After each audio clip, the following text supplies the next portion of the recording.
আমাদের বাড়িতে যে চুরির ঘটনাটা ঘটেছিল, সেখানে অনেক কমেন্টস, তার মধ্যে কিছু দাদাভাই দিদিভাইরা বলেছে যে তুমি থানায় যাও, থানায় গিয়ে জানিয়ে আসো।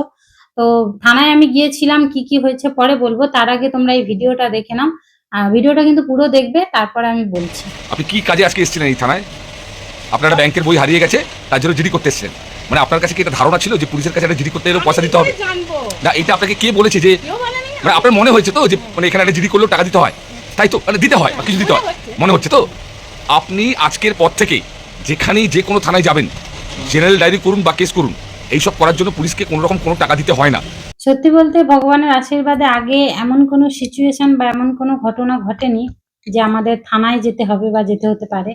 কিন্তু এখন যেহেতু এই সমস্যার সম্মুখীন হয়েছি, তাই আমাদের পারিপার্শ্বিক সবাই বললো যে থানাতে যাও। কিন্তু এমন কিছুজন তাদের অভিজ্ঞতা বললো আগের, যে থানায় গেলে এরকম হয় ওরকম হয়, সেগুলো শুনে আমরা সত্যি একটু ভয় পাচ্ছিলাম যে যাবো কি যাবো না, যা হারাবার তো আমার হারিয়ে গেছে।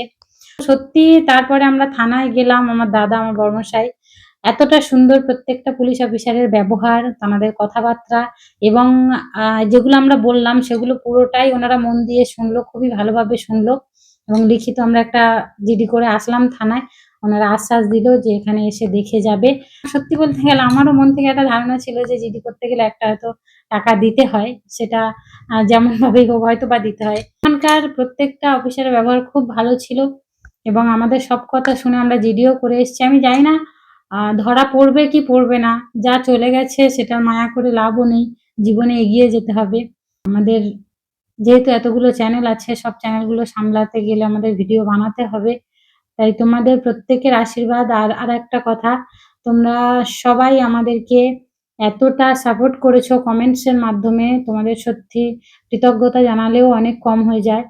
থ্যাংক ইউ সো মাচ সমস্ত বন্ধুকে, আমার ফেসবুক বন্ধুদের, যাদেরকে হয়তো আমি চোখের সামনে কোনোদিনও দেখিনি, সেই সব বন্ধুদের কমেন্টস আমাকে মোটিভেট করেছে। আমাকে সত্যি বলতে তখন এতটাই ভেঙে পড়েছিলাম, কিন্তু জীবনে তো এগিয়ে যেতে হবে, বাধা তো আসবে।